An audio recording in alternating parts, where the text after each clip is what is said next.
Put your hands together for the first storyteller of the night. You know him well. It's Stan. Okay. Second try. We're good?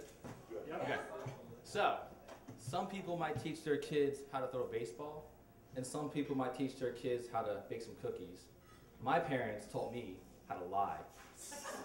From a very young age, I was forced to be committed 100% to lying and being dishonest about a very specific topic, what they did for a living. Now, this made me lie to my best friends and their parents, and I attended Catholic grade school, so I had to be prepared to lie, even to some of my nuns and my priests. Now, by your laughs, I can tell that some of you guys are aware that there's a commandment that says, thou shalt not bear false witness, right? But there's another commandment that says to honor thy father and mother, right? So for me, you might think I was a very confused kid, but it was very simple. I love my folks. So weirdly, with no guilt, lying for my parents was pretty easy, actually. In a weird way of pleasure. Now at this point, you're probably asking yourself, what did his folks do for a living?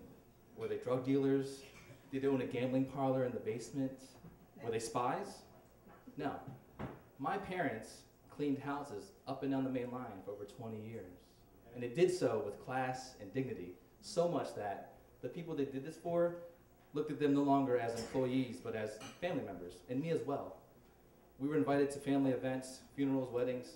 To this day, the only I've ever attended was for a client's son. Now, with all this that they built as a business, they still felt pretty ashamed, because they were the only two from their family that really made it to America. And I imagine the pressure to succeed here was huge. And they never told their family back home what they did, but every month, diligently, they would send money back to support them. And that made things pretty tight for us. And sometimes they would take other jobs. And in the evenings, they would take my brother and I to this bank, all the way down City Line Avenue, past St. Joe's. I believe it's a mattress store now, if you know what I'm talking about. It's on the right side, near the Olive Garden. Anyway, we'd go in there and we'd play these epic games of hide and seek in these empty banks at night. Never going near the safe because we knew the rules. And having access to that much carbon paper when you're 7 years old is freaking amazing, right? Carbon paper, these kids don't know these days. Anyway, another job we did was on Saturday mornings, they would take us to a nearby neighborhood and we would deliver those annoying circular advertisement packets on your doorstep and in your driveway. That was us. You're welcome. And I thought that was an adventure, but I realize now as an adult, that was just a 6th day of work for my folks. And years later, through high school and college, I became a little more conflicted about the story, about the lie I had to tell about them, less because of dishonesty, but more because I was so proud of what they had done with their lives here, really. So I started to share the story very, here and there with some friends, and I became a teacher. And early in my teaching career, they had this one professional development session in which we were asked to bring an object that told our staff a little bit about ourselves. And this could have gone lots of different ways, right, as you're thinking.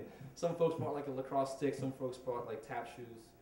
And I brought a annoying circular advertisement, just like the ones I used to deliver for my folks.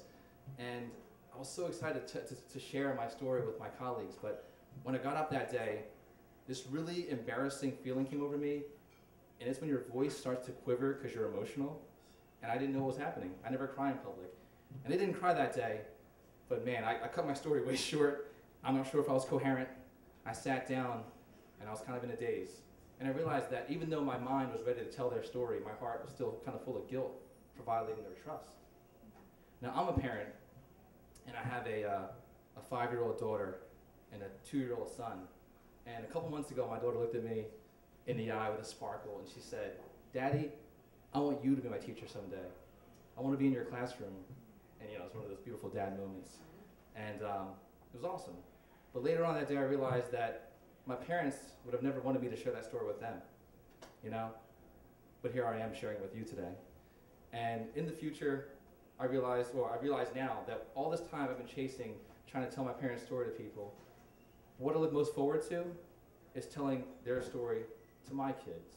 And when I do so, I'm going to do it with honor. It's going to be a privilege, but most of all, it's going to be a pleasure. Thank you.